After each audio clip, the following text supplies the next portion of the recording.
Hi hello friends, welcome to CET fighters YouTube channel. ನೀವೇನಾದರೂ ಇದೇ ಮೊದಲ ಬಾರಿಗೆ ನಮ್ಮ ಚಾನಲನ್ನು ನೋಡ್ತಾ ಇದ್ದರೆ ಆದಷ್ಟು ಚಾನಲ್ಗೆ ಸಬ್ಸ್ಕ್ರೈಬ್ ಮಾಡಿಕೊಂಡು ಪಕ್ಕದಲ್ಲಿರುವಂಥ ಬೆಲ್ ಐಕನ್ನ ಆಲ್ ಅಂತ ಹೊತ್ಕೊಳ್ಳಿ. ಬನ್ನಿ ಸ್ನೇಹಿತರದೀಗ 14,582 ಬೃಹತ್ ಅಧಿಸೂಚನೆಗಳಿಗೆ ಅರ್ಜಿಗಳನ್ನು ಆಹ್ವಾನಿಸಲಾಗಿರುತ್ತೆ. ವಿಡಿಯೋದಲ್ಲಿ ಕಂಪ್ಲೀಟಾಗಿ ನೋಟಿಫಿಕೇಷನ್ನ ಮುಖಾಂತರ ಮಾಹಿತಿಯನ್ನು ತಿಳಿಸ್ಕೊಡ್ತೀನಿ. ವಿಡಿಯೋನ ಸ್ಕಿಪ್ ಮಾಡದೆ ಕೊನೆವರೆಗೂ ನೋಡಿ.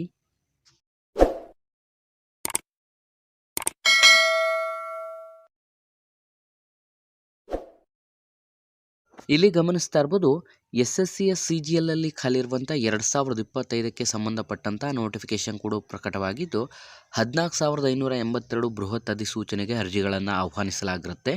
ಇಲ್ಲಿ ಖಾಲಿರುವಂಥ ಗ್ರೂಪ್ ಬಿ ಹುದ್ದೆಗಳಾದಂಥ assistant section officer, inspector, assistant information officer, sub inspector, section head inspector ಮತ್ತು executive assistant, research assistant, divisional accountant, junior statistical officer, officer superintendent ಮತ್ತು ಗ್ರೂಪ್ ಸಿ ಹುದ್ದೆಗಳಾದಂಥ inspector, auditor, accountant, junior accountant, postal assistant, sorting assistant, upper division clerk ಮತ್ತು senior assistant ಮತ್ತು tax assistant ಮತ್ತು sub inspector ಹುದ್ದೆಗಳಿಗೆ ಅಧಿಸೂಚನೆ ಹೊರಡಿಸಲಾಗಿರುತ್ತದೆ.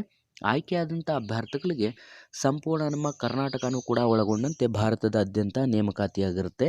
ಹೊಸ ಅಭ್ಯರ್ಥಿಗಳು ಯಾರೆಲ್ಲ ವಿಡಿಯೋಸ್ನ ನೋಡ್ತಾ ಇದ್ರೆ ಡಿಸ್ಕ್ರಿಪ್ಷನ್ ಬಾಕ್ಸಲ್ಲಿರುವಂಥ ನಮ್ಮ ಟೆಲಿಗ್ರಾಮ್ ಗ್ರೂಪ್ ಮತ್ತು ವಾಟ್ಸಪ್ ಗ್ರೂಪ್ಗಳಿಗೆ ಜಾಯ್ನ್ ಆಗಿ.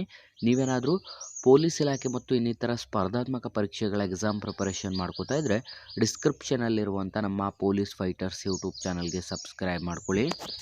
ಇಲ್ಲಿ ಖಾಲಿರುವಂಥ ಒಟ್ಟು 14,582 ಬೃಹತ್ ಅಧಿಸೂಚನೆಗೆ ಅರ್ಜಿಗಳನ್ನು ಆಹ್ವಾನಿಸಲಾಗಿರುತ್ತೆ.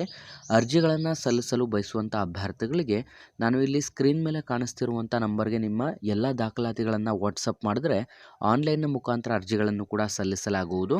ನಿಗದಿಪಡಿಸಿದಂಥ ಒಂದು ಶೈಕ್ಷಣಿಕ ಅರ್ಹತೆಗಳನ್ನು ನೋಡೋದಾದರೆ ಅಭ್ಯರ್ಥಿಗಳು ಕಂಪ್ಲೀಟಾಗಿ ಯಾವುದಾದರೂ ಒಂದು ಪದವಿಯನ್ನು ಪೂರ್ಣಗೊಳಿಸಿರುವಂಥ ಅಭ್ಯರ್ಥಿಗಳಿಂದ ಅಧಿಸೂಚನೆಗೆ ಅರ್ಜಿಗಳನ್ನು ಆಹ್ವಾನಿಸಲಾಗಿರುತ್ತೆ. ವಯಸ್ಸಿನ ಮಿತಿಯನ್ನು ನೋಡೋದಾದರೆ ಕನಿಷ್ಠ 18 ವರ್ಷದಿಂದ ಗರಿಷ್ಠ 45 ವರ್ಷದ ಒಳಗಡೆ ಇರುವಂಥ ಅಭ್ಯರ್ಥಿಗಳು ಅರ್ಜಿಗಳನ್ನು ಸಲ್ಲಿಸಬಹುದು. ವಯೋಮಿತಿ ಸಡಿಲಿಕೆ SC ST ವಿದ್ಯಾರ್ಥಿಗಳಿಗೆ 5 ವರ್ಷ, OBC ಕ್ಯಾಟಗರಿ ವಿದ್ಯಾರ್ಥಿಗಳಿಗೆ 3 ವರ್ಷ ಮತ್ತು PWD ಅಭ್ಯರ್ಥಿಗಳಿಗೆ 10 ವರ್ಷ ಏಜ್ ರಿಲ್ಯಾಕ್ಸೇಷನ್ ನೀಡಲಾಗಿರುತ್ತದೆ. ಆಯ್ಕೆಯಾದಂಥ ಅಭ್ಯರ್ಥಿಗಳಿಗೆ ಮಾಸಿಕ ವೇತನವನ್ನು ನೋಡ್ತಾ ಹೋಗೋದಾದರೆ 25,500 ರೂಪಾಯಿಂದ 1,42,400 ರೂಪಾಯಿ ಪ್ರತಿ ತಿಂಗಳ ಮಾಸಿಕ ವೇತನವಾಗಿರುತ್ತೆ. ನಿಮ್ಮ ಒಂದು ಆಯ್ಕೆ ಪ್ರಕ್ರಿಯೆಯನ್ನು ನೋಡೋದಾದರೆ ಕಂಪ್ಲೀಟಾಗಿ ಕಂಪ್ಯೂಟರ್ ಆಧಾರಿತ ಪರೀಕ್ಷೆ ಅಂತಂದರೆ CBT ಟೆಸ್ಟ್ನ ಮೂಲಕ ಆಯ್ಕೆ ಮಾಡಿಕೊಳ್ಳಲಾಗುತ್ತದೆ. ಈ ಒಂದು ಹುದ್ದೆಗಳಿಗೆ ಸಂಬಂಧಪಟ್ಟಂತೆ ಪರೀಕ್ಷಾ ಕೇಂದ್ರಗಳನ್ನು ನೋಡೋದಾದರೆ ನಮ್ಮ ಕರ್ನಾಟಕದಲ್ಲಿ ಬೆಳಗಾವಿ, ಬೆಂಗಳೂರು, ಹುಬ್ಬಳ್ಳಿ, ಕಲಬುರಗಿ, ಮಂಗಳೂರು, ಮೈಸೂರು ಮತ್ತು ಶಿವಮೊಗ್ಗ ಹಾಗೂ ಉಡುಪಿಗಳಲ್ಲಿ ನಿಮಗೆ ಎಕ್ಸಾಮ್ ಸೆಂಟರ್ಸ್ಗಳನ್ನು ನೀಡಲಾಗಿರುತ್ತೆ. ಅರ್ಹ ಮತ್ತು ಆಸಕ್ತ ಅಭ್ಯರ್ಥಿಗಳು ಅರ್ಜಿಗಳನ್ನು ಸಲ್ಲಿಸಿ ಎಕ್ಸಾಮ್ಸನ್ನು ಅಟೆಂಡ್ ಮಾಡಬಹುದಾಗಿರುತ್ತದೆ. ಅರ್ಜಿಯನ್ನು ಸಲ್ಲಿಸಲು ಬಯಸುವಂಥ ಅಭ್ಯರ್ಥಿಗಳಿಗೆ ನಾನು ಡಿಸ್ಕ್ರಿಪ್ಷನಲ್ಲಿ ಲಿಂಕನ್ನು ಕೂಡ ನೀಡಿರ್ತೇನೆ.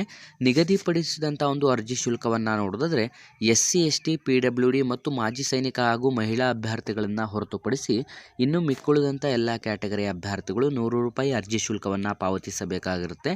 ಕಂಪ್ಲೀಟಾಗಿ ಆನ್ಲೈನ್ನ ಮುಖಾಂತರ ಪೇಮೆಂಟನ್ನು ಮಾಡಬೇಕಾಗಿರುತ್ತೆ.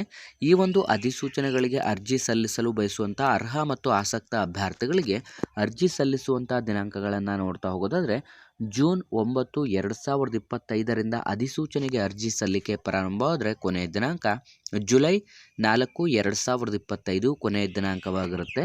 ಈ ಒಂದು ಅಧಿಸೂಚನೆಗಳಿಗೆ ಟೈರ್ ಫಸ್ಟ್ ಎಕ್ಸಾಮ್ಸನ್ನು ನಿಗದಿಪಡಿಸಿದಂಥ ದಿನಾಂಕಗಳನ್ನು ನೋಡ್ತಾ ಹೋಗೋದಾದರೆ ಆಗಸ್ಟ್ 13 ಅಥವಾ ಆಗಸ್ಟ್ 30 ಒಳಗೆ, ಅಂತಂದರೆ ಆಗಸ್ಟ್ 13ರಿಂದ ಆಗಸ್ಟ್ 30 ಒಳಗೆ ನಿಮಗೆ ಎಕ್ಸಾಮ್ಸನ್ನು ನಿಗದಿಪಡಿಸಲಾಗಿರುತ್ತೆ. ಹಾಗಾಗಿ ಯಾರೆಲ್ಲ ಅರ್ಹ ಮತ್ತು ಆಸಕ್ತ ಅಭ್ಯರ್ಥಿಗಳು ಈ ಒಂದು ಕೇಂದ್ರೀಯ ಅಬಕಾರಿ ಇಲಾಖೆಯಲ್ಲಿ ಖಾಲಿರುವಂಥ ಹುದ್ದೆಗಳಿಗೆ ಅರ್ಜಿಯನ್ನು ಸಲ್ಲಿಸಲಿಕ್ಕೆ ಕಾಯ್ತಿರುವಂಥ ಅಭ್ಯರ್ಥಿಗಳಿಗೆ ಇದೊಂದು ಸಿಹಿ ಸುದ್ದಿಯಾಗಿದ್ದು ಆದಷ್ಟು ವಿಡಿಯೋನ ಲೈಕ್ ಮಾಡಿ ಮತ್ತು ನಿಮ್ಮ ಎಲ್ಲ ಸ್ನೇಹಿತರೊಂದಿಗೆ ಶೇರ್ ಮಾಡೋದ್ರ ಮೂಲಕ ಹೆಚ್ಚಿನ ಉದ್ಯೋಗ ಮಾಹಿತಿಗಳಿಗಾಗಿ ಹಿಂದೆ ನಮ್ಮ ಚಾನಲ್ಗೆ ಸಬ್ಸ್ಕ್ರೈಬ್ ಮಾಡ್ಕೊಳ್ಳಿ ಅಂತ ತಿಳಿಸ್ತಾ ಇದ್ದೀವಿ ಸ್ನೇಹಿತರೆ.